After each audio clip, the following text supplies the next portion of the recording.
I'm going to try and tell my personal story of pacifism.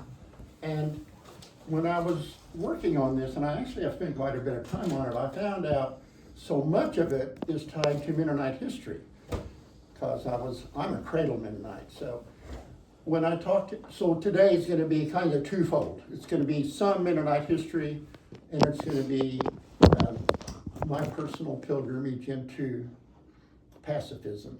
And I probably would classify myself as an ardent pacifist. That I think I am. Anyhow, Anabaptism, we're going to go into Mennonite history. Anabaptism now is 501 years old. The radical Anabaptist movement started in Zurich, Switzerland.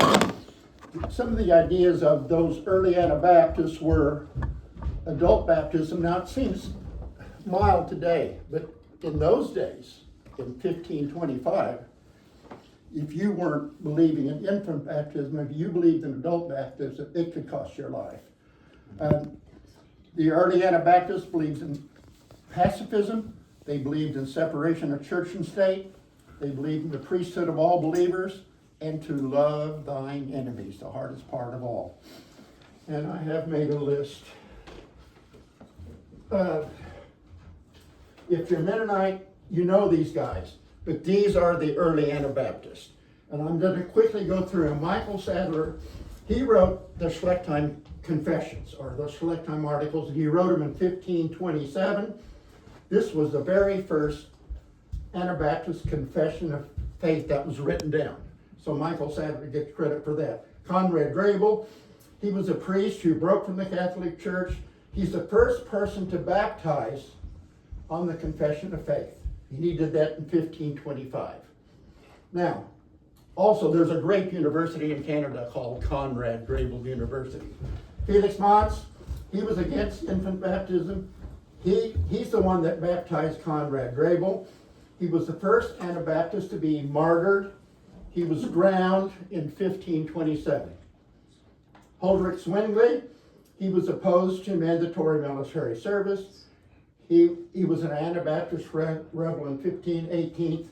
George Blayrock, he baptized over 1,000 people, over 1,000 adults. He was burned at the stake in 1529. And the last one I want to talk about, Menno Simons. He was born in 1496. He was a priest who renounced the Catholic Church. He was a Swiss authorities set up a severe penalties for any person who gave him, his penalties were anybody who gave him food, who gave him housing, gave him food, gave him drink, or even talked to him. And of course, the Mennonite Church is named after Menno Simons.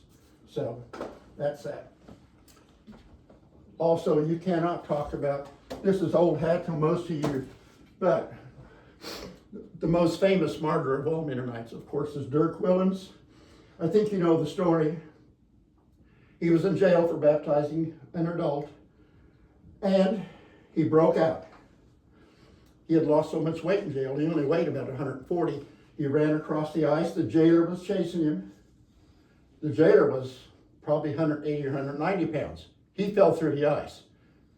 So Dirk Willems went back and saved him. And the jailer took him back to jail. And then later on, they put him to death. He was burned at the stake. And this happened in Holland. All of Dirk's property was confiscated to the Royal Majesty. And so you know this story, and this is kind of a picture of him. This is in Martyr's Mirrors, the book. In Austria, between 1530 and 1580, Catholic rulers were determined to root out the entire Anabaptist faith. Anabaptists were beheaded, drowned, burned at the stake. Prospective mothers were given a respite only until their children were born, after which the children were turned over to Catholic orphanages and the mothers were killed. Catholics also sent out secret agents who preyed upon the unsuspecting Anabaptists. The agents pretended conversion, submitted to baptism, learned the names of all the people, and then the Anabaptists were killed.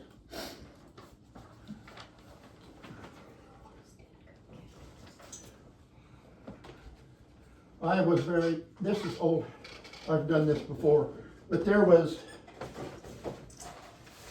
I found this to be kind of interesting. There's a description of Mennonites from 1693, and I thought it was kind of interesting since it's our history. They are reputed to be true Christians, but observe strictly those practices which are peculiar to the Anabaptists. They establish their own churches. They do not baptize their children. They do not take an oath, nor go to law. They do not go to war. They wear simple clothes, nor adorn themselves with lace and ruffles. They won't wear anything that might savor of pride or extravagance. They speak slowly and speak in a low, soft voice. They have little to do with those of high station. They seldom visit the taverns. They do not attend markets or do little trading and buying. They are willing to suffer persecution. They are industrious. They live a simple, pure, and honest life. That's a description of Mennonites back in, by people in 1693. Joy is a part of the Western District Conference. Most Western District Conference Mennonites have a very similar history. My great-great-grandparents started in Switzerland until they were drafted. Then they went to Germany, where soon after they were drafted. Then they took up Catherine the Great's offer of come to the Ukraine, come farm for us. You will never be drafted, I promise. And so all my ancestors, that's their history. And of course, we had 40 good years, and that was it. Then they started drafting, and that's when they came to America. Now, when you came to America in the 1880s, and that's when they started drafting from the Ukraine. So all those Mennonites, Mennonites did have an office where Mennonites could come and help you get land and get your first household. And actually it was in Gossel, Kansas. The Alexanderville Church had a very large warehouse where Mennonites came from the Ukraine, if they could get out, go to New York, and somehow get to Gossel, Kansas, and then they worked with the railroads and the Mennonites and found land.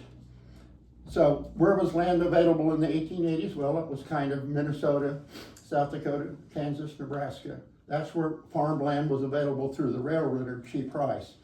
So that's where I find it interesting today. There are still a few towns, smaller towns, 2,000 and 3,000 people, that are maybe 95% Mennonite. I find that kind of interesting that has lasted to today. If you were in Freeman, South Dakota, totally Mennonite town, maybe 5%. Henderson, Nebraska, Mountain Lake, Minnesota, and a bunch of towns in Kansas, including Inman, Kansas, where I come from. My little town has 5 Mennonite churches. There is one Catholic church, but the other 5 are all Mennonite. Harvey County, which includes Newton, Kansas, has the highest percentage of Mennonites anywhere in America. Today, Alexanderville Church in Kansas is today still the largest Mennonite church in Kansas. It has 542 people. Moses' history is a little bit different. Amish did not make the trip to Ukraine. Most of them came earlier, and that's why, like you find Mennonites, historically you find them in Ohio, Pennsylvania. If you know Lancaster County, Pennsylvania, you know it's hundreds of Amish in Lancaster County, or the biggest county in America is Holmes County in Ohio. Now I want to talk about my youth a little bit. I've told you this before, but there was a lot of talk in my Sunday school class that you can have one rifle, a Mennonite family can have one rifle and one shotgun, and that's it. Never are you allowed to have a handgun. You need the rifle because we butcher hogs, and you need a rifle to kill the hog. And you need a shotgun because you eat pheasant and other birds, so you need one gun to go hunt pheasant, and you need another gun to kill hogs. I want to talk a little bit about my uncles, because that's part of what inspired me.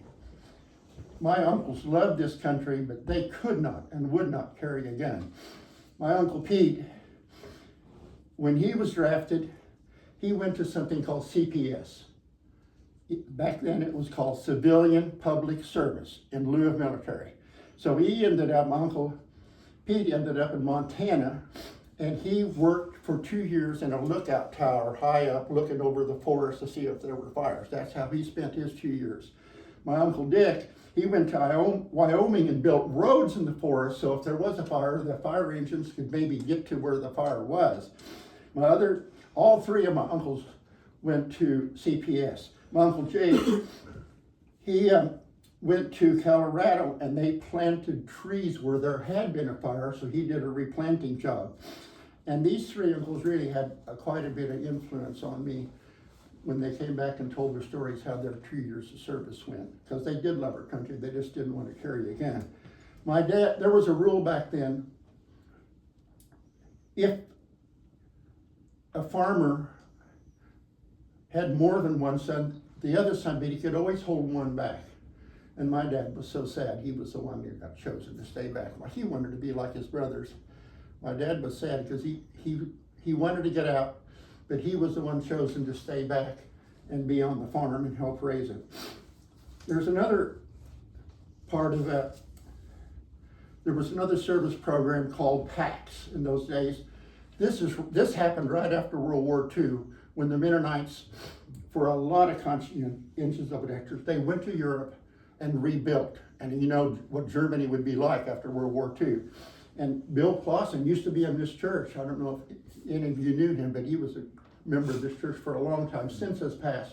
But he was a PACS guy. He went to Germany for 2 years to build houses and found him a wife there too, and brought Miss Taya back here. And I had several cousins, including my cousin Bill, that went to PACS service.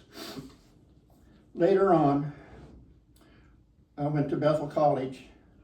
Back then, Mennonites had to choose sometimes, do you want a more conservative college or do you want a more progressive liberal one?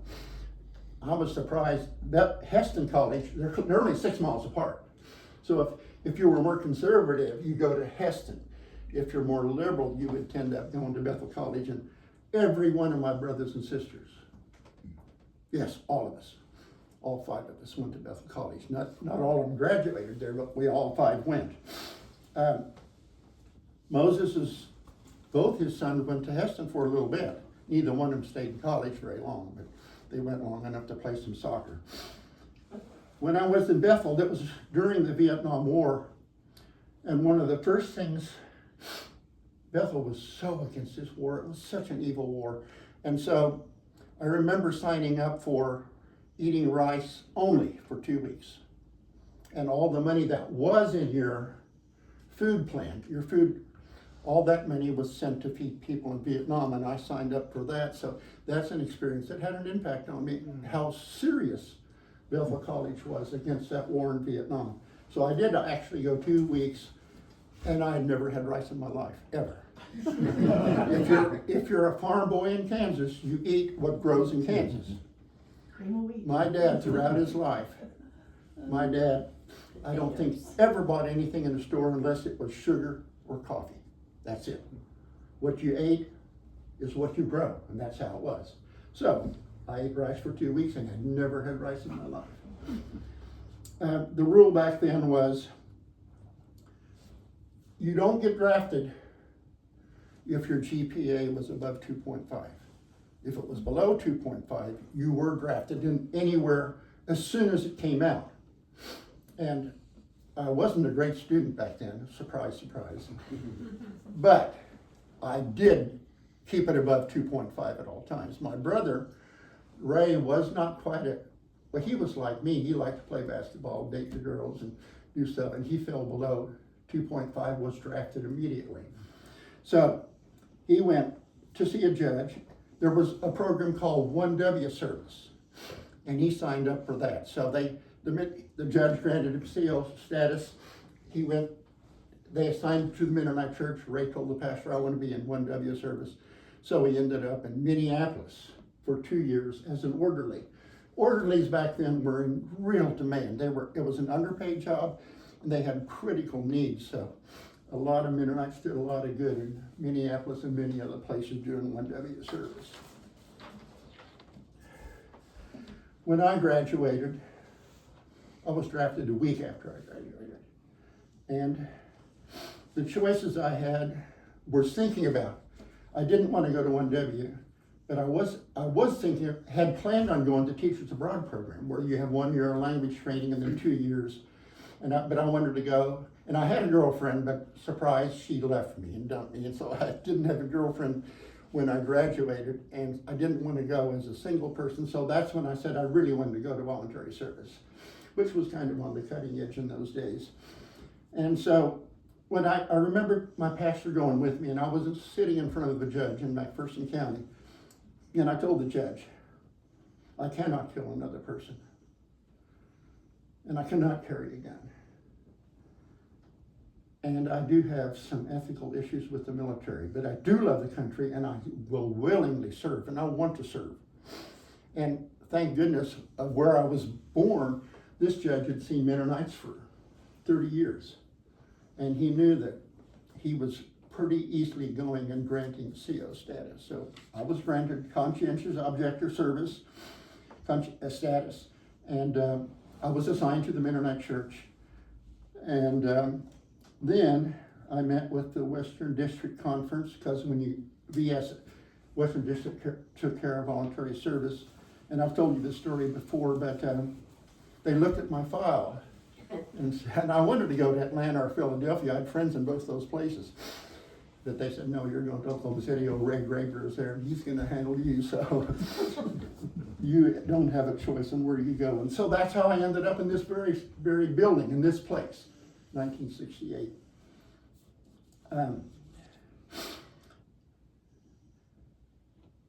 I taught, there was a big shortage of teachers in 68. So my service assignment was teaching.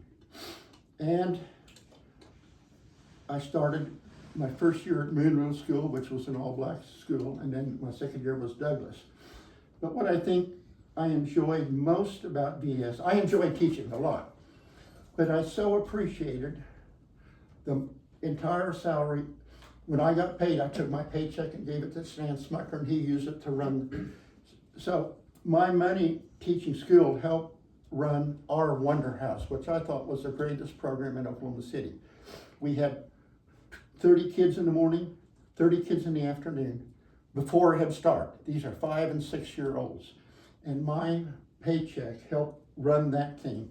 It also helped pay for mental health repair, which I thought was a fabulous program, and Stan did a great job of running this program. You know, they tried as much as they could to work for the poorest of the poor in rebuilding, remodeling, and helping people with their housing repairs. But sometimes it had to be self-supporting, or our unit had to be self-supporting. Sometimes they had to work for middle-class clients to make money so they could help with the poor clients. For the very poorest, they did it materials, labor-free. They tried to do some more housing with can you at least pay for materials, and some they could and some they couldn't. But I consider it the best 2 years of my life. You know the story about my dad. They paid $25 a month, and I was a smoker back then, and I enjoyed dating. It was brutal, trying to live under. So I wrote my dad a letter, said, Dad, can you please help me? I can't. By the 15th of the month, I'm out, and I don't get any money until the 1st. And I told you about the letter he sent back.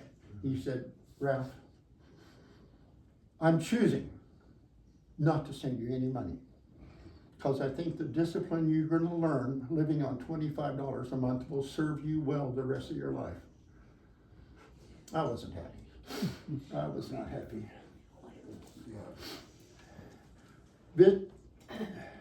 Oh, he was right.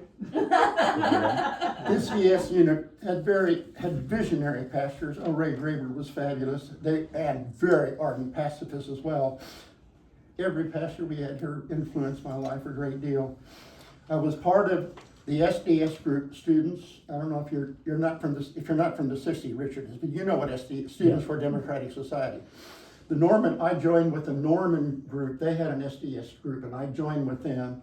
And they're the ones that, when they were repairing all the bombers at Tinker, that's when we all chained ourselves to the gates. And I was thinking, you know, pretty idealistic. I was thinking we can at least keep one day from them repairing bombers to go turn around and go to Vietnam and bomb children. It lasted about an hour, and the police had big bolt cutters and cut us free and put us all in jail. Another group, there was a pastor at Redeemer Lutheran Church, and it's not alive today. It's closed. But they had one of the greatest leaders. Norm Coblitz was the leader. He was the underground leader of, in fact, the whole city. And Stan and him were very close. And so I worked with that group quite a bit. So, and I've told you this before, James, it was a very interesting group. Norm Coblitz, Redeemer Lutheran, they called us back then the VS Mennonite Church, and then Trinity Presbyterian. So the three of, and he was the leader of those three churches, and we did a lot of things, a lot of street theater, and quite often when you know, we had some big churches that were just supporting this war, and I couldn't understand how a church could support such a terrible war. And Stan Smucker actually somehow got all the Vietnamese clothing and made some guns made out of wood, and then he had us practice street theater. And so quite often, the police they would call the police, because they didn't want us there anyhow, but quite often, the police would say, you can either go home or you can go to jail. Well, I was a school teacher, so quite often I chose to, but two of my VSers I know said, no, we're going to jail. So they ended up in jail all the time. That's when I kind of said, James, that it was the strategy was quite often Norm Coblitz and Redeemer Lutheran. Mm-hmm. The activists were almost always everybody that lived in this house and those that hung with us. And then Trinity would come up with money for bail. So my roommates that were in jail, Trinity always came up with the money. It was an interesting idea. One of the sadder parts of this situation, we had OCU students hung with us a lot, and they slept here and they were here all the time. And when they were in college, and like my brother, some of them dropped below 2.5 and they got drafted immediately. And the sad part for me was, these were guys that had every bit conscious that I did, but they were Methodist. And what did they end up? El Reno. Not one, Oklahoma judges. There were so few Mennonites in Oklahoma back then, or they were just so outnumbered, they all ended up in El Reno, not one of them that I know of the OCU students that hung with us all the time, not one that I know of was granted conscientious. The sad part, it was hard for me to understand. I think that's where I know the Methodists would say, their line was, there are just wars, there are unjust wars, and this Vietnam War is unjust.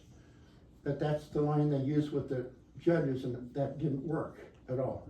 For them saying this, I think, well, they didn't for Oklahoma. Some Oklahoma's Mennonites didn't make it either. They ended up in El Reno the same way. Since my son is here, I'm going to say one thing about Chad. You know what a dad wants? Maybe Rich will agree with me.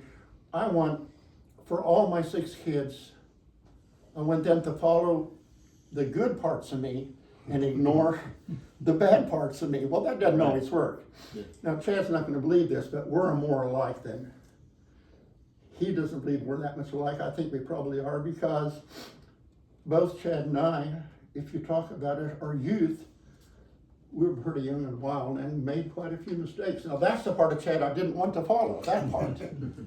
But the part I'm most proud of him for is, I did 2 years of voluntary service because I was drafted.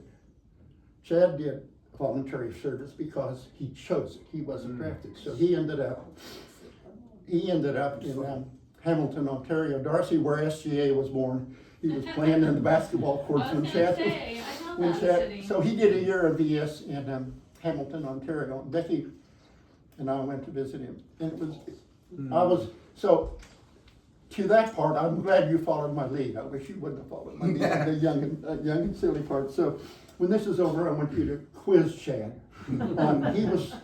He was saying that pacifism is an ideal. No, it's a lifestyle and it's a belief. Like, you can quiz him on that after this. It's a beautiful ideal, but A story about Chad. He had a wheelchair minister. He had a wheelchair minister. There were a few people in his church that were in wheelchairs, and Chad took him to. His goal was to take him to the mall to meet girls. So that was. I thought that was a pretty good mission. Above his they other. wanted. Yeah, I they just wanted. didn't object. This is old stuff, but the Mennonite Church today. What do I want to say about the Mennonite Church today? I think Palmer Becker, and actually he's quite a friend of mine. He was a pastor at Cordell in the '60s, and then Halstead, Kansas in the '70s and '80s, and then he had Mennonite leadership all over. But he said, what do Anabaptists believe today? We're not talking 1500s now. Palmer Becker said, for Anabaptists today, Jesus is the center of our faith. Community is the center of our life, and reconciliation is the center of our work. And I think that explains it kind of well in my one last. Now, who is one of the greatest leaders? You need to know Ron Sider. He was a great Mennonite, and let me tell you what he did. He said, the military in America gets a lot of respect because people put their lives on the line. And he said, Ron Sider said, if Mennonites want to have an impact, you have to be able to put your life on the line. And so he started CPT, Christian Peacemaker Team. He did. And he was the first director, but he only stayed in that job for a year, and then he went back to book writing. But then Gene Stoltzfus was the next great leader of CPT. And and Sadie were like this. Gene Stoltzfus visited here 4 or 5 times. Great, great man. And then the third leader was Carol Rose, who also has ties to this church. Her husband, Dwayne Ediger, was a VSer for 3 years in mental health repair. And she was the third director of CPT. Today it's called Christian Community Peacemaker Teams. It just says Ron Sider was author of a book, seminary professor, and justice activist. He gave a speech in '84, and then he's formed it right thereafter. And the other thing I want to say, we had a person in this church, Stephen Warner. I was so proud of him at that time joining CPT. His life hasn't turned out so great lately, but when he was here, I was very proud of him. And actually our church has a strong tie to CPT. And today they're called Community Peacemaker Teams. And they do excellent, they have put their lives on the line, because Michael Fox was dealing with some Congo issues, and he was killed trying to negotiate between 2 sects of people in the Congo. George Fox was killed, and you might know, Jamie, is there more than those 2? Those are the 2. Just those 2 that are, and Michael was not with CPT when he that was later? was He was killed. working with the UN. He was working with the UN, and there was somewhat of a debate when he passed, how his family wanted to remember him, and they chose to set up a legacy fund for him through MCC rather than through CPT. But CPT really claims him as one of their own, and I believe that if it had been his choice, he would have rather had the legacy go through CPT. So I'll mention about Michael. I got to know him through the GI Rights Hotline. Did you? Yeah, and for a time, he worked after CPT, but before he worked at the UN, he worked with the German Military Counseling Network. That was there in Germany that worked with U.S. soldiers that were having issues of conscience stationed in Germany, and was doing some incredible work. And I really treasure that I actually he and I both were at a conference of the GI Rights Network in San Francisco, And I have very fond memories of he and I. We one of the evenings we got to, as a recreation, we got to go on a sailboat out on the San Francisco Bay. And so I remember getting to talk with him while on the sailboat and then, a few years later he passed on, and it was, it's a lot, but he was a really good person. That's all I have. I will take a few minutes then and take questions.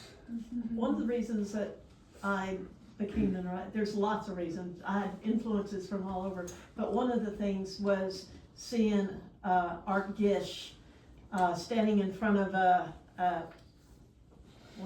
tank that was going to go in and tear up an orchard. I can't remember what, but there he was in front of this tank preventing that. And I thought, there's a person who is putting their life on the line for what they believe, and so that got my attention, and then I started investigating more and more about gun rights, and then I visited Plow Creek, which was an intentional community up in Tiscala, Illinois, and saw them living it. Saw that they lived intentionally. They cared for one another. There was a guy that had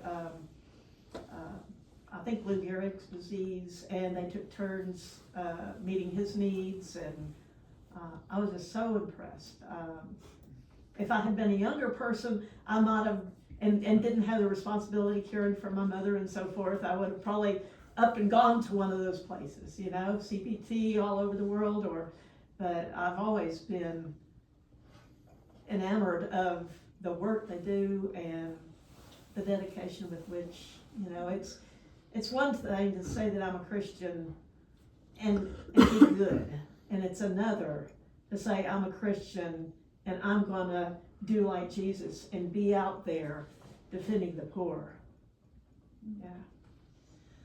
Halef and I had the opportunity to be part of CPT together, so he went on trainings with me and retreats with me, and so he's a little CPT baby in a way.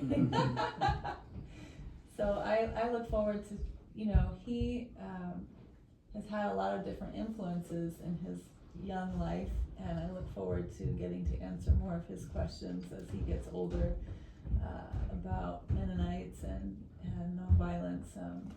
It's been fun answering those questions, and not answering the questions, but fielding them and feeling them out together. So when you were preparing for lockdown, or you were preparing for street theater, obviously you had to rehearse street theater, but what else did you do? Was there specific training in nonviolent resistance? Did y'all role play? Did you go through scenarios of how do you... Actually, we had our training sessions in Oklahoma City at the Catholic Retreat Center, clear on Northwest Expressway, and Peter Ediger came from Denver, Colorado, and led a nonviolent workshop. So that was pretty interesting, and that was The Red Plains Monastery, the nuns, was it there? Yes, that's where we met, and they were at the center of so much stuff. And we had training for resistance training. Chad, you want to say anything about pacifism or voluntary service?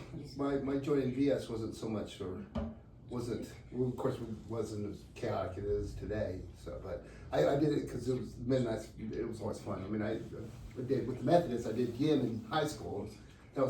I enjoy playing with kids. I joined VS because it seemed like a fun adventure more than I thought I was ever going to be able to save the world. So One of our former VSers here called you and said, "Come to Canada." Come to Canada. So. Be in my group. Did you get $25 a month? Yeah. But you were. Luckily, my father was a little bit more generous than anybody. I might have put on the waterworks a little bit heavier than he did, so I don't know if that was a factor or not. But yeah, no, I mean, I truly enjoyed. There was Canada is just a nicer country, especially in today's world. But we worked a lot with inner city kids, but most of the kids in Hamilton at the time were. Colored money. Yeah, it's so. But it was a lot of outreach, and it was just fun. I like helping people, and the late 90s, there wasn't very much conflict going on in the world. There were always wars going on, but I stayed away from all that.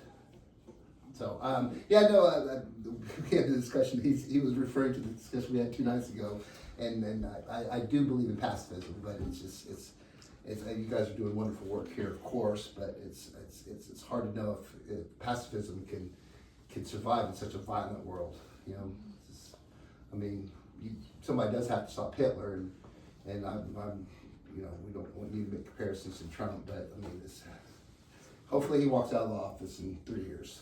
Just walk out, walk away, and we'll forgive him. Just walk away. So it's 'tis the season for everything, and so that was my objection with my father, was this that you know, some problems may take a gun, and that's sad and it hurts my soul, but it might also be true.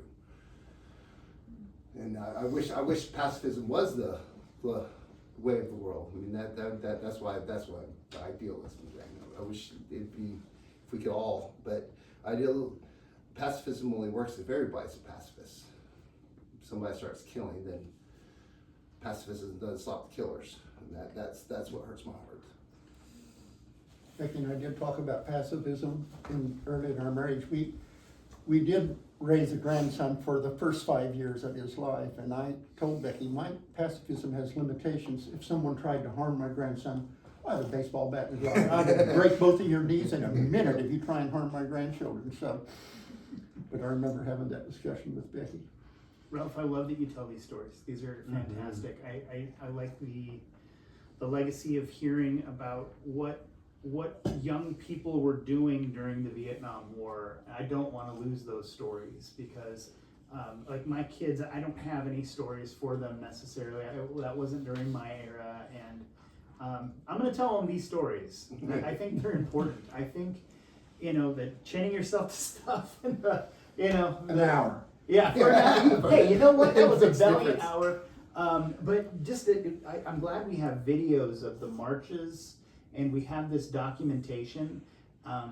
We've got young people now, like when we see all these walkouts that are happening at the high school level, I think they want to have a voice, and it's good for, like, they need a model. They need a historical model of, like, people resisted things that they didn't believe in before, and it made the world a better place. And I think that's really important. So, and also I have to leave, and it's not because I want to watch the Super Bowl. I have to go get Kai. But thank you very much. That's great. Well, not all military people want to go and kill. Yeah, I mean, that's it's people that my see violence. family didn't like being in war. They felt it was what they needed to do. Sometimes some of the biggest pacifists I've ever met in my life have been ex-soldiers. So it's the people that have actually seen war. You know, a lot of young kids go into it the idealistic view that, oh, I'm going to defend my country, I'm going to defend my family. You're going to do it. And then you go and you see real war, and then they're like, oh yeah, this is disgusting. And they become the biggest pacifists on the planet. So I mean, that's just, James knows that a lot. yeah. Ralph, how does the Mennonite farmer store their gun? My dad, he just had He taught me how. we had a milk room where we took all the milk and separated into cream. We sold the cream. So it was just there. It was, Unloaded? No, I think it was loaded. It was, yeah. I'm surprised that it was, none of us. Yeah, no, it was still loaded when I Must spent not have been the grandkids being there. a couple of summers up on the Yeah. farm, and he showed me how to shoot the shotgun and the rifle. I'm sure it was the same one too. Yeah, It was all the way up. he know. 100% it was probably the same one. But yeah, no, he left it down in the basement in the cold room. But when we had the estate Yeah. sale, Spooky, yeah. when we had the estate sale, nobody wanted the gun, so it was bought by people other than any of the 6 kids. 5 kids, none of us bought it. Thank you for listening. Thank you.